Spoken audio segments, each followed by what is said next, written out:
ભરણપોષણ કેસમાં સજા પામેલો નાસતો ફરતો આરોપી ઝડપાયો। વડોદરા શહેરની પાણીગેટ પોલીસે ભરણપોષણના કેસમાં નામદાર કોર્ટ દ્વારા સજા ફટકારવામાં આવ્યા બાદ નાસ્તા ફરતા આરોપીને ઝડપી પાડી જેલ હવાલે કર્યો છે।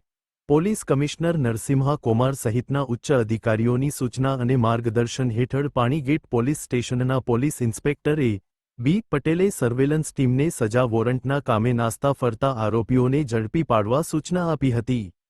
તે અનુસંધાને વડોદરા ફેમિલી કોર્ટ નંગ 6 ફો પ નંગ 497/2024ના ભરણપોષણ કેસમાં ચિરાયુ પ્રકાશચંદ્ર મોદી સામે 308 દિવસની સાદી કેદની સજા વોરંટ ઇસ્યુ કરવામાં આવી હતી। આરોપીને સીધો વડોદરા મધ્યસ્થ જેલમાં મોકલી આપવાનો કોર્ટનો હુકમ હતો।